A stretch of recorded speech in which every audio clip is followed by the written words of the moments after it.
Honourable chief মিনিস্টারকে এবার সেই মুহূর্ত যার জন্য আপনারা হয়তো অপেক্ষা করে আছেন আমি অনুরোধ করছি সম্মাননীয় মুখ্যমন্ত্রীকে বলার জন্য। দিদি আপনি ওদিকে বলুন।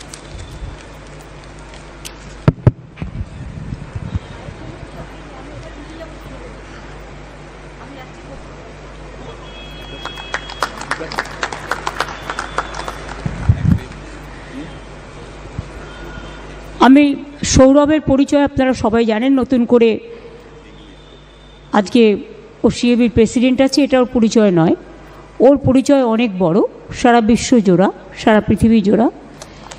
এবং এই ইডেন গার্ডেন অনেক ইতিহাসের সাক্ষী। আমি ইডেন গার্ডেন বলি না, এটাকে বলি গোল্ডেন গার্ডেন। তার কারণ হচ্ছে এরা তৈরি করে, সোনা তৈরি করে এরা, এবং এখানে অনেক খেলার অনেক ইতিহাস আছে। সৌরভ নিজে বাংলাকে অনেক দিয়েছে, দেশকে অনেক দিয়েছে, সারা বিশ্বকে দিয়েছে, এবং সেটা নতুন করে বলার অপেক্ষা রাখে না। একটা সিন তো আমার মনে পড়ে, যেটা দৌড়েছিল গেঞ্জি খুলে, সেই সিনটা অলওয়েজ ওকে দেখলেই আমার মনে পড়ে। খেলাধুলায় বাংলা সবসময় এগিয়ে থাকে। হয়তো এটা ঠিক আগে খেলাধুলায় এতটা ইম্পর্টেন্স ছিল না, বাট শুরু করতে টাইম লাগে, এটা মাথায় রাখবেন।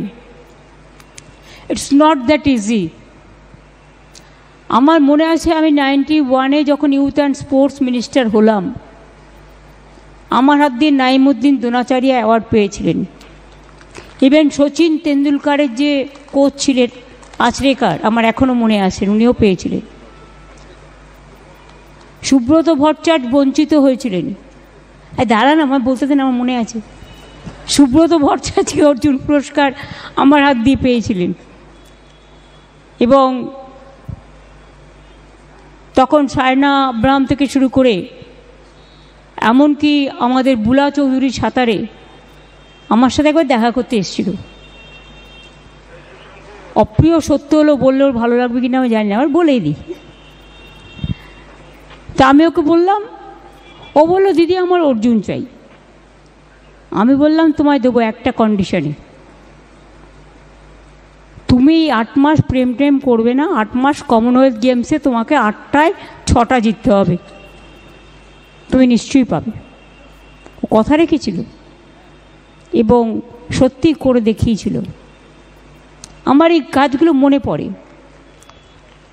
পিটি উষা একবার আমার কাছে এলো, তখন যাই হোক, ওকে দিয়েও আমি অনেক কাজ করিয়েছি, ও নিজেরও একাডেমি আছে। সায়না আব্রাহাম একবার আমার কাছে এলো, বললো, আমি বললাম তোমার কী প্রবলেম? বললো আমার না বাড়িতে কেউ কাজের নেই, ভাইটা যদি একটা কাজ পেত তাহলে আমি কনসেন্ট্রেশনটা ভালো করে করতে পারতাম। আমি কিন্তু পরের দিনই ওর ভাইকে চাকরি করে দিয়েছিলাম। এগুলো হয়তো খুব ছোটোখাটো কাজ, বাট অনেক সময় এগুলো প্রয়োজনে লাগে। এবং তখন অলিম্পিক হয়েছিল, ইন্ডিয়া হেরে ভূত। সেই সময় আমি ইন্ডিয়ান পলিসি করেছিলাম স্পোর্টসের, এবং প্রাইভেট সেক্টর পাবলিক সেক্টরকে ইনভলভ করে চারিদিকে স্পোর্টস একাডেমি তৈরি করার। এখন যত স্পোর্টস একাডেমি দেখছেন, অনেকে দারুণ দারুণ স্পোর্টস একাডেমি করেছেন। ঝুলনরা যেমন ক্রিকেটের জন্য জীবনপাত করেছেন, হয়তো একটুর জন্য যে জায়গাটায় পৌঁছতে পারেনি, রিচারা আজকে সেই জায়গাটায় গিয়ে পৌঁছেছে। ওদের কর্মের ফল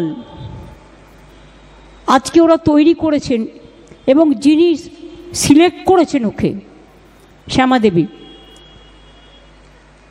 you deserve all of us our congratulations। এবং আমি রিচার সাথে সাথে তার বন্ধুরা, ফুল ইন্ডিয়ান টিম যারা আছে, please convey our congratulations to them, we are proud of them। আমি আমাদের শ্রদ্ধা, কৃতজ্ঞতা, অভিনন্দন সবটাই জানাচ্ছি তার কোচ, তার হেল্পার, তার বন্ধুবান্ধব, এবং সর্বোপরি তার বাবা এবং মা। যারা না থাকলে ও হয়তো এই জায়গাটায় পৌঁছতে পারত না, তাদের দান সবচেয়ে বেশি। গতকাল গৌতম দেবের সাথে আমার পরশুদিন কথা হয়েছিল, যেহেতু শিলিগুড়িতেও কাল গিয়ে পৌঁছেছিল, ওরা পুরো শিলিগুড়িতে সম্বর্ধনা দিয়ে ওর বাড়িতে পৌঁছে দিয়েছিল। আমি সব খবরই রাখি, সব খবরই আমার রাখার একটা অভ্যাস আছে।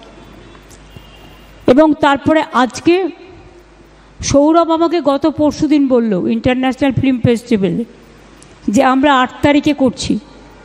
আমি ঠিক আছে, আমি দেখব, যদিও আমার একটা কাজ আছে, বাট আমি নিশ্চয়ই আসবো, কারণ এটা আমাদের গর্বের প্রোগ্রাম। এবং আমি মনে করি রিচা যে শুরুটা করেছে, ওর বয়সটা অল্প, সিক্রেসি কখনো ডিক্লেয়ার করতে নেই, অ্যানাউন্স করতে নেই। অনেক মানুষের অনেক টেকনিক্যাল পয়েন্ট থাকে। আমি এটা গৌতমের জন্য বলছি, গৌতম অনেক সিনিয়র, অনেক টেকনিক্যাল পয়েন্ট থাকে, তার নিজস্ব কিছু নিজস্বতা থাকে। এটা আবার একবারই যে সবটা হয় তা নয়, একবার একটা উদ্যোগী হয়ে ভেবে চিনতে কাজটা করতে হয়।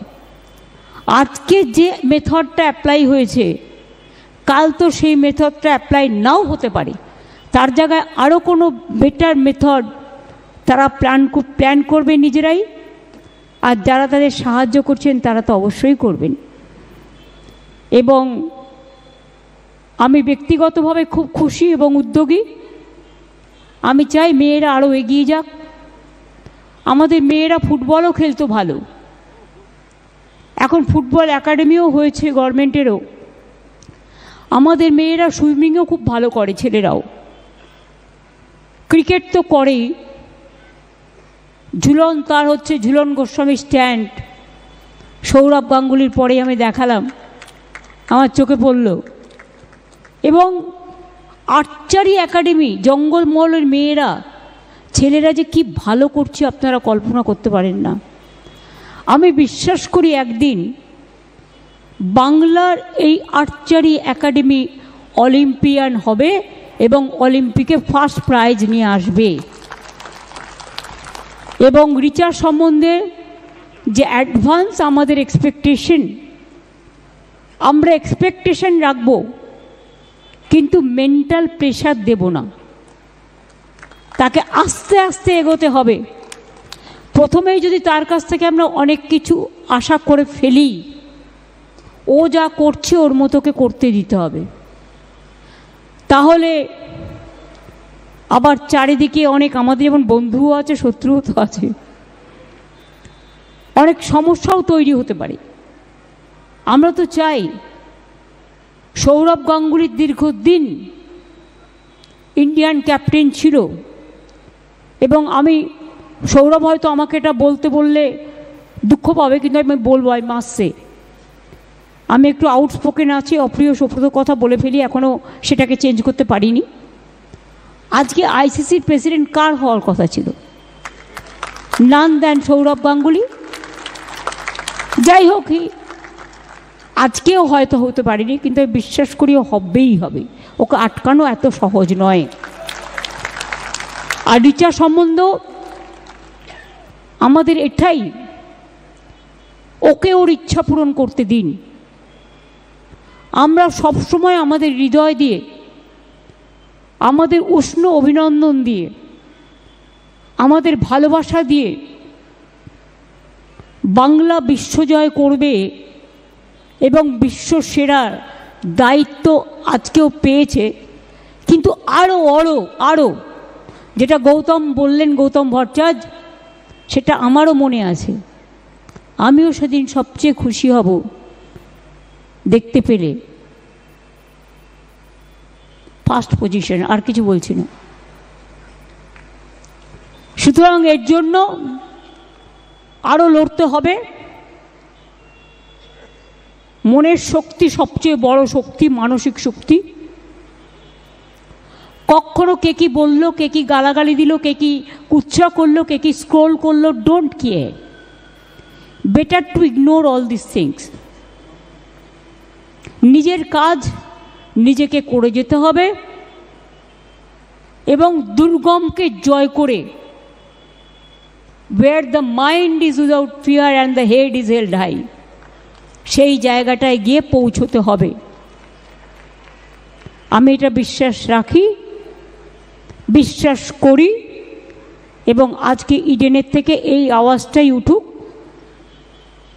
যে আমরা গর্বিত তোমাকে পেয়ে, আমরা গর্বিত আরও তোমার বাবা মাকে আমাদের সাথে পেয়ে, আমরা গর্বিত ঝুলন যিনি প্রথম থেকে তৈরি করেছিলেন ওকে দেখেছিলেন, শ্যামাদেবীরা যারা সিলেক্ট করেছিলেন, আরও অনেক ক্রিকেটাররা আছেন, তাদের সকলকেই আমার অনেক অনেক অন্তরের উষ্ণ অভিনন্দন জানিয়ে বলি আরও বড়, আরও বড়, লড়তে হবে, গড়তে হবে, খেলতে হবে, জিততে হবে।